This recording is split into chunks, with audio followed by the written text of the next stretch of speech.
UPSCയുടെ ഷോയുടെ സെക്കൻഡ് പാർട്ടാണിത്. ഇതിൽ നമ്മൾ കുറച്ചധികം കാര്യങ്ങൾ കൂടെ വേറെയും ആഡ് ചെയ്തിട്ടുണ്ട് അഡീഷണൽ ആയിട്ട്. ഇതിൽ ഇപ്പോൾ ടിക്കറ്റ് കൗണ്ടറാണ്. ഇവിടെ 70 രൂപയായിരുന്നു ചാർജ് ചെയ്ത് ഞാൻ നേരത്തെ പറഞ്ഞിട്ടുണ്ടായിരുന്നു. അതുപോലെ തന്നെ ഇങ്ങോട്ട് പോയി കഴിഞ്ഞാൽ അത്യാവശ്യം നമുക്ക് ഫുഡ് മേടിക്കാനും വെള്ളം മേടിക്കാനും ഒക്കെയുള്ള സൗകര്യം ഇവിടെ അറേഞ്ച് ചെയ്തിട്ടുണ്ട്.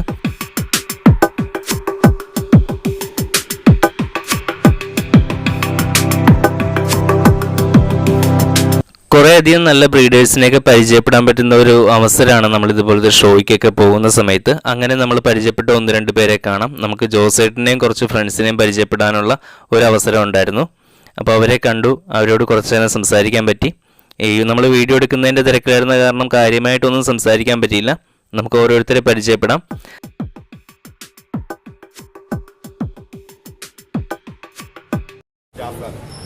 ജോസേട്ടനെ പിന്നെ അറിയാം.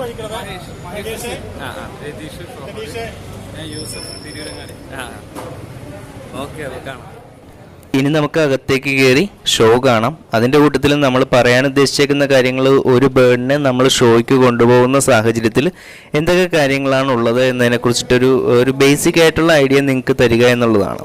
അതുപോലെ തന്നെ വൈറ്റ് സൈഡും സാഡിലും തമ്മിലുള്ള വ്യത്യാസം എന്താണെന്ന് നമുക്ക് ഈ വീഡിയോയിലൂടെ നോക്കാം. ഇവിടെ കാണുന്ന ബേർഡ്സിനെ വെച്ചിട്ട് നമുക്കത് പറയാൻ പറ്റുമോ എന്ന് നോക്കാം. തമ്മിലുള്ള ഡിഫറൻസും നമുക്ക് ബേർഡ്സിനെ പെട്ടെന്ന് മനസ്സിലാക്കാൻ പറ്റുന്നത് എങ്ങനെയാണെന്ന് നോക്കാം. ഈ കേജ് വെച്ചിട്ടാണ്, ഇപ്പം നമ്മൾ കാണുന്ന വൈറ്റ് കളറിലുള്ള സ്റ്റേജിലുള്ള കേജിൽ വെച്ചിട്ടാണ് ഇതിൻ്റെ ജഡ്ജ്മെൻറ്റ് നടക്കുക. UPSCയുടെ ഈ ഷോയെ സംബന്ധിച്ച് പറഞ്ഞാൽ ഇന്റർനാഷണൽ ജഡ്ജസ് ആണ് ഈ ടൈമിൽ നമുക്ക് ബേർഡ്സിൻ്റെ ജഡ്ജ്മെൻറ്റ് നടത്തുക. ഇനി നമുക്ക് ഒരു ഷോയ്ക്ക് നമ്മളുടെ ബേർഡിനെ ഇടണമെന്നുണ്ടെങ്കിൽ എന്താണ് അതിൻ്റെ പ്രോസസ്സ് എന്ന് നോക്കാം. ആദ്യമായിട്ട് ആ ഷോയിലേക്ക് നമ്മൾ രജിസ്റ്റർ ചെയ്യണം. രജിസ്റ്റർ ചെയ്യുന്ന സമയത്ത് ആ രജിസ്ട്രേഷൻ ഫീസായിട്ട് അവർ ഒരു കേജിൽ അല്ലെങ്കിൽ ബേർഡിനെ ഒരു ദിവസം കേജിലിടുന്നതിന് 150 രൂപ എന്ന രീതിയിൽ ചാർജ് ചെയ്യാറുണ്ട്. അപ്പോൾ ഈ ഷോയ്ക്കൊക്കെ ആണെങ്കിൽ 150 രൂപ എന്ന രീതിയിൽ ഒരു ദിവസത്തേക്കാണ് ചാർജ് ചെയ്യുക. 2 ദിവസത്തെ ഷോ ആകുമ്പോൾ 300 രൂപ നമ്മളൊരു ബേർഡിന് പേ ചെയ്യേണ്ടതായിട്ട് വരും. അപ്പോൾ ശരിക്കും നമ്മൾ 10 ബേർഡിനെ ഇടുകയാണെങ്കിൽ 3000 രൂപ നമ്മൾ രജിസ്ട്രേഷൻ ഫീസായിട്ട് കൊടുക്കണം. ഈ കേജിൽ കൊണ്ടുവന്നിരുന്ന സമയങ്ങളിൽ മാത്രമായിരിക്കും ഈ ബേർഡിൻ്റെ ജഡ്ജ്മെൻറ്റും കാര്യങ്ങളും നടക്കുക. അല്ലാത്ത സമയങ്ങളിൽ ബാക്കിയുള്ള സ്ഥലത്തുള്ള കേജുകളിൽ ഇടുന്ന സമയത്ത് പ്രത്യേകിച്ച് ഇതിന് എന്തെങ്കിലും മാർക്ക് ഇടുകയോ കാര്യങ്ങളോ ഒന്നും ഇല്ല എന്നാണ് എനിക്ക് മനസ്സിലാക്കാൻ സാധിച്ചത്. ഇത് വെച്ചിട്ട് ഇവിടെ വെച്ചിട്ടായിരിക്കും എല്ലാ രീതിയിലുള്ള മാർക്കിടലും നമ്മുടെ ബേർഡ്സിനുണ്ടാകുക. ബേർഡിൻ്റെ ഓരോരോ ഫീച്ചേഴ്സിനും ഓരോരോ പ്രത്യേക പോയിന്റുകൾ ഉണ്ടാകും. ആ പോയിന്റുകൾ വെച്ചിട്ടായിരിക്കും അതിനെ ജഡ്ജ് ചെയ്യുന്നത്. പിന്നെ എനിക്ക് മനസ്സിലായത് വെച്ചിട്ട് നമ്മൾ അത്യാവശ്യം പ്ലഗ് ചെയ്യേണ്ട സ്ഥലത്തൊക്കെ പ്ലഗ് ചെയ്താൽ, അതായത് ചെറിയ മാർക്കൗട്ടൊക്കെ വന്നേക്കുന്നത് നമ്മൾ പ്ലഗ് ചെയ്ത് കൃത്യമാക്കി എന്നാൽ യാതൊരു പ്രശ്നവും ഉണ്ടാകത്തില്ല എന്നാണ് തോന്നുന്നത്. അതിനൊന്നും വലിയ കുഴപ്പമുണ്ടാകില്ല. ചെറിയ മാർക്കൗട്ടുകളൊക്കെ ആണെങ്കിൽ ചെറിയ ഒരു 1-2 തൂവലുകളൊക്കെ കട്ട് ചെയ്യുന്നതുകൊണ്ട് പ്രത്യേകിച്ച് കുഴപ്പമൊന്നുമില്ല എന്നാണ് തോന്നുന്നത്. ഇതൊരു സാഡിൽ ഫാൻറ്റിലാണ്. അപ്പോൾ നമുക്ക് ഇതിൻ്റെ മാർക്കിംഗ് എങ്ങനെയാണെന്ന് നോക്കാം. ശരിക്കും പറഞ്ഞാൽ നമ്മൾ വൈറ്റ് സൈഡുമായിട്ട് നോക്കിയെന്നാൽ വൈറ്റ് വരുന്ന സ്ഥലങ്ങളിൽ ഇവിടെ ഇതിന് ഷീൽഡായിരിക്കും. ഷീൽഡായിട്ടുള്ള കളറായിരിക്കും ഇതുപോലെ വരിക. അതായത് ചിറകിൽ നമ്മളിവിടെ ബ്ലാക്ക് കളറിൽ കാണുന്ന ആ ഒരു പോർഷൻ ശരിക്കും അവിടെ കളർ വരികയും ബാക്കിയുള്ള സ്ഥലങ്ങളിലെല്ലാം വൈറ്റ് കളറാണ് വരിക. ഇപ്പോൾ ഇത് നമ്മൾ ഫ്രിൽ ബാക്കിൻ്റെ കാര്യത്തിലെടുത്താലും അത് തന്നെയാണ്. ഇതിന് ക്രസ്റ്റ് ഇല്ലാത്ത ഫ്രിൽ ബാക്കാണ്. അപ്പോൾ അതിൽ നോക്കിയാലും നമുക്കറിയാം ആ ഷീൽഡ് പോലെ 2 സൈഡിലും വേറൊരു കളർ വന്നിട്ടുണ്ട്. ഇതിൻ്റെ ആകുമ്പോൾ റെഡ് വന്നിട്ടുണ്ട്. ബാക്കി എല്ലാ സ്ഥലങ്ങളിലും വൈറ്റ് ആണ് വന്നേക്കുന്നത്. അപ്പോൾ ഇതിൻ്റെ ചിറകളിൻ്റെ അറ്റത്ത് നോക്കിയാലും നമുക്കറിയാം വൈറ്റ് കളറാണ് വന്നേക്കുന്നത്. വൈറ്റ് സൈഡിൻ്റെ ആകുന്ന സമയത്ത് ഈ ഷീൽഡ് വന്നിരിക്കുന്ന പാർട്ടിൽ അവിടെ വൈറ്റ് വരികയും ബാക്കി എല്ലാ സ്ഥലത്തും, അതായത് ചിറകളിൻ്റെ അറ്റത്ത് വരെ ബേർഡിൻ്റെ ബോഡി കളർ വരികയും ചെയ്യും. ഇപ്പം നമ്മൾ കാണിച്ച ഫ്രിൽ ബാക്കുകളിൽ രണ്ടാമത് കാണിച്ചതിന് മാത്രമാണ് ക്രസ്റ്റ് ഉള്ളത്. ബാക്കിയെല്ലാം നോൺ ക്രസ്റ്റഡ് ആണ്. അപ്പോൾ ക്രസ്റ്റ് ഉള്ളതും ക്രസ്റ്റ് ഇല്ലാത്തതുമായിട്ടുള്ള വ്യത്യാസവും നമുക്കിതിൽ നിന്ന് കണ്ടാൽ മനസ്സിലാക്കാൻ പറ്റും. ഇതിനിപ്പോൾ നോൺ ക്രസ്റ്റഡ് ആണ്. ഇപ്പുറത്തതാകുമ്പോഴും നോൺ ക്രസ്റ്റഡ് ആണ്. ക്രസ്റ്റ് ഇല്ലാത്തതാണ്. ഇവിടുത്തതും ക്രസ്റ്റ് ഇല്ലാത്തതാണ്. ഇതിൻ്റെ ഇപ്പുറത്ത് കിടക്കുന്നതിന് ഒരെണ്ണത്തിന് ക്രസ്റ്റ് ഉള്ളതാണ്. ഇനി നമുക്ക് കുറച്ച് ജാക്കോബിനെ കാണാം. നല്ല ഭംഗിയുള്ള നല്ല രീതിയിൽ ഹെയർ ഉള്ള ജാക്കോബിനെ കാണാം. പലരും ജാക്കോബിൻ്റെ കാര്യത്തിൽ കൺഫ്യൂഷൻ വരാറുണ്ട്. ഇത് കണ്ടു കഴിഞ്ഞാൽ നമുക്ക് വളരെ വ്യക്തമായിട്ട് മനസ്സിലാകും എങ്ങനെയാണ് ഒരു ജാക്കോബിൻ നിൽക്കുന്നത്. ജാക്കോബിൻ്റെ ഹെയറിൽ എന്തോരം വ്യത്യാസം ഉണ്ടാവുമെന്നൊക്കെ നമുക്ക് ഇത് കണ്ടു കഴിഞ്ഞാൽ മനസ്സിലാകും.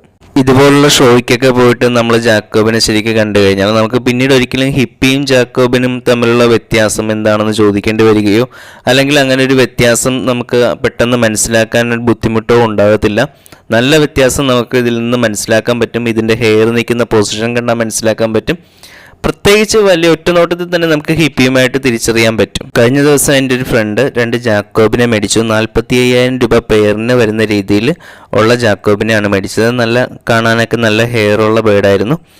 അപ്പോൾ അതിനെന്താണ് സംഭവിച്ചതെന്ന് വെച്ചാൽ കൊണ്ടുവന്ന് 2 ദിവസം കഴിഞ്ഞപ്പോൾ തന്നെ പ്രാവ് എഗ് ചെയ്തു. അപ്പോൾ ഫോസ്റ്റർ പാരൻസിനെ വെച്ച് വിരിയിച്ചു. ആ സമയത്ത് എന്താ സംഭവിച്ചതെന്ന് വെച്ചാൽ കുഞ്ഞിനെ കണ്ടെന്നാൽ ശരിക്കും നാടൻ പ്രാവിനെ പോലെ തോന്നുള്ളൂ.